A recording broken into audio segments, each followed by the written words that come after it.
Hi there, my name is Hazel. Welcome to Travel on Trips. I'm your former Disney princess who has traveled the globe, and I'm here to share all my travel hacks with you.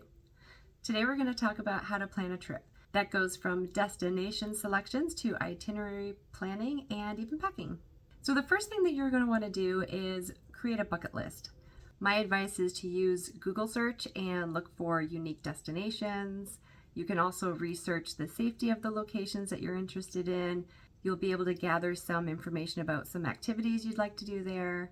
What type of trip would you like to take? Next, once you've completed your list of destinations, you're going to want to go through each destination and find out when is the best time to travel there. Is it the summer months, the winter months? You want to take note of that, but also include the shoulder months. That means the off season that happens just right before and right after the peak season. You also want to look into the off season because sometimes it could be a great time to travel with less crowds and with a cheaper price tag. Next, you want to take note of any travel restrictions. Do you need a tourist visa? Do you need any certain vaccinations to go there? What other documentation might you need? Put that in the third column so that you have it easily and readily available. Step 2, compare your vacation dates with the destination dates. What lines up the best? Look at your vacation dates and pick your destinations based on what matches best with the time frame that you want to go. Try to narrow it down to your top 3 choices. Then you can start pricing flights and hotel in those locations. I highly recommend tracking prices for your flights. I use Google Flights to do this, and I track the flights for about 4 weeks before I actually buy my airline ticket. When you're tracking the flights, you're soon going to be able to see what the average price is to fly there, and you'll be able to tell if it's expensive or if it's a good deal. Sometimes tracking the prices will help you decide where your next destination should be. Or if you have your heart set on a certain destination, watch the flights for a little while and just make sure that you're getting the best deal. You can't always get the best price, but if it's somewhere you really want to go, sometimes it's best just to book the flight when you see that the prices are good.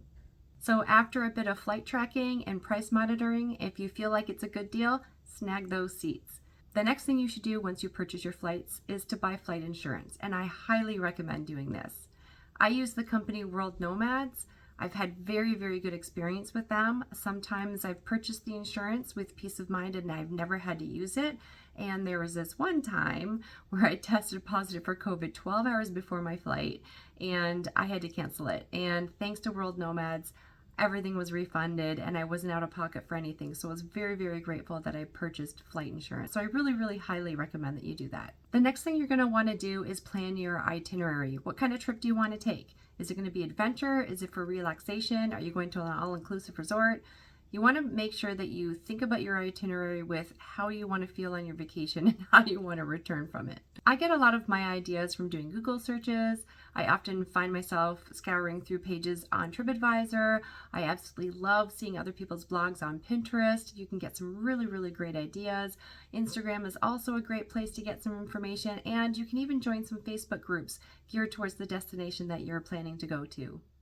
So how do you know how many activities to plan for each day? Well, I go by the rule of thumb, 2 activities plus a meal. So I go 2 plus 1. This gives me structure to my itinerary and my daily activities, but it also gives me the freedom to have some free time throughout the day to be spontaneous and to do what I, feel like doing that day. If you do want to plan anything special, you want to make sure that you make those reservations now, whether it be buying tickets to a show or booking a table at a very popular restaurant. Whatever it is you want to do, now is the time to make those reservations so that will help solidify your itinerary. Step 5, it's now time to book your accommodation. So where do you want to lay your head at night? There are lots of choices out there. My preference is always to book something that feels a little bit special or is a little bit unique. I'm all about the experience when I'm on vacation, but you just might want to have a standard hotel or you're just looking for safety and comfort. For example, some people might want to stay in a treehouse or a co-ed or private room in a youth hostel. Or what about Airbnb and VRBO? I really love using VRBO. I've had some really good experience. You can also look into boutique hotels or of course the chain hotels. Sometimes using points is well worth every effort to save a little bit on your next vacation. You also want to consider the location of where you're going to stay. If you're doing a lot of sightseeing in one area, you might want to have a hotel that's very close to make it easy for you to get to and from. And you also need to consider, are you doing a multi-destination trip? You're going to need to look into your accommodation for all of those locations. Step 6 is transportation. So, are you okay with doing public transportation? I've done it many times in the past and it's been really fun. But then there's other times where I prefer to do the private car hire, whether it be hiring a driver to pick me up or using Uber. You can use a taxi. Some destinations have great public transportations and other destinations do not. So that is going to be on a case-by-case basis, but decide how you want to get from the airport to the hotel and how do you want to get from your hotel to your sightseeing each day. You can also do DIY and hire a car and make it a fun adventure and drive yourself. You want to make sure that you have all the apps downloaded onto your phone before you go. If you need to download, say, an Uber app, or if that specific destination uses a different type of car hire, you might want to download that app before you leave just to make it easier upon arrival. Also look into how safe it is to use public transport. Do you have to go through any bad areas to get from one destination to another? That is something that you might want to consider too. Depending on the type of vacation that you're booking, you may or may not need to put too much effort into your transportation needs. If you're going to an all-inclusive resort and a shuttle is picking you up, then that's easy. You get off the plane, you get on the shuttle, and you go enjoy your all-inclusive for the week. But if you're doing a DIY trip in Japan where you're taking care of all your travel needs, then you're going to have to plan ahead. Just make sure you do. You'll be fine. And step 7, packing. Now let's create your packing list. So what do you need to bring? Well, the first thing you're going to want to do is look at the weather and make sure that you select your outfits accordingly. You also want to be considering the type of activities you're going to do. For example, are you going horseback riding? You're going to need shoes that have a good sole on them. Otherwise, they may not let you ride the horse. So think about what it is you're going to be doing. Think about the weather. And my advice is try to pack light.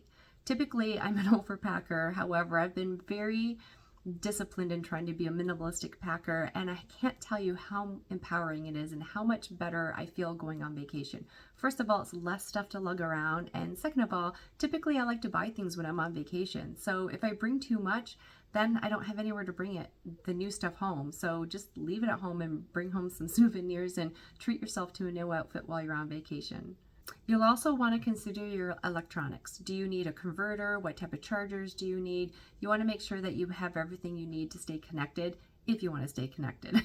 You can sometimes hire smart devices and portable Wi-Fi routers to take with you on vacation. So if that's important to you, if you have to work while you're on vacation, which I hope not, but if you do, then that's something that you're going to want to look into. You can also buy a SIM card upon landing if your phone is not in service in that area. There's lots of ways to stay connected to the world that you left behind. You might also want to make a list of things that you need to do or purchase upon arrival, for example, buying that SIM card, so that when you land, if you're suffering from jet lag, but you know there's certain things you need to get done and your brain isn't working, just pull out your list and refer to that and you'll be all set and on your way. And that's it. Congratulations. You're now ready to go on your trip. It wasn't so hard, was it? If you thought this video was helpful, please give it a thumbs up. It does help my channel, and consider subscribing. I'm going to be making more videos like this to help you travel safely, securely, and confidently in the future. Now, I want you to go on that trip and go find some magic and have some fun. Thanks for watching. Bye.